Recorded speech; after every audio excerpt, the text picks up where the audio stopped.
Happy Friday and happy Zoo Day. Today we're going to take you out live to the Safari Park to introduce you to the red-tailed boa. A boa. Marco standing by dancing next to our new friend. In fact, as Marco does.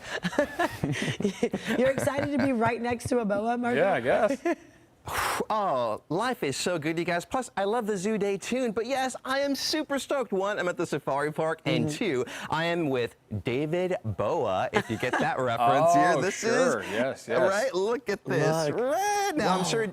I'm sure our David Bowie human probably rocked this pattern before, but this pattern belongs to the beautiful red-tailed boa here. Now, this is a super unique boa species you can find as far north as the deserts of Sonora, as an example, and as far south as Peru. Now, this is a super unique animal. What I love about these animals, honestly, it's the pattern, right? What do you guys think? Look at this beautiful pattern that David has here. Oh, I love it. Yeah. And now, can I ask you, I'm going to ask you a question, though, like, what do you think the pattern's for? Yeah, I would imagine it's just camouflage. Seems like it's hidden pretty well in the plants, in the trees.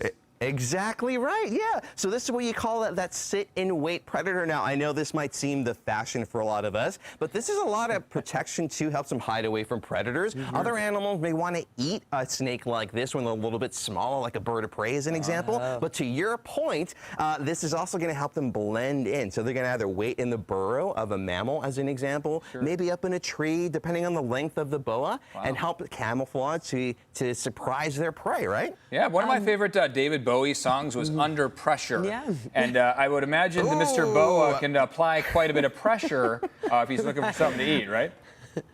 Oh, yeah, one very good song. I agree with you. And yep, you're absolutely right. What I say is like boa constrictors and pythons, an example. It's a nice hug what they want to do.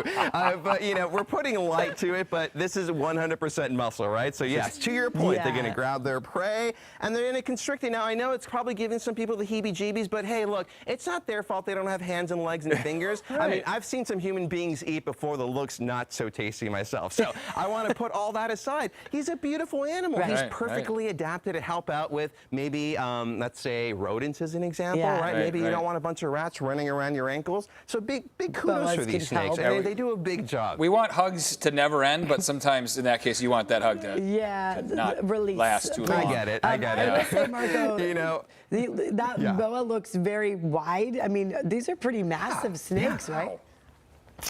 You know, honestly, they're not some of the biggest snakes out there. So sometimes people think of maybe the anaconda, right? That technically is the heaviest snake on the planet, the green anaconda, and that's part of the boa family. But also there's an animal called the reticulated python, as an example. Over 30 feet is a record for that particular snake species.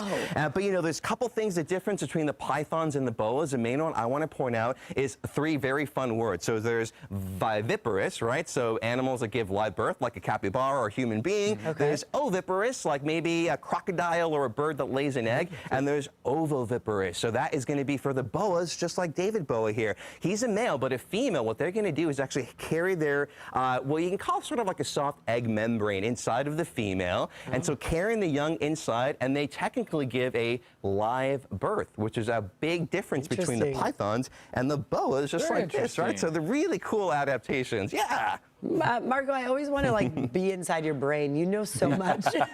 Right.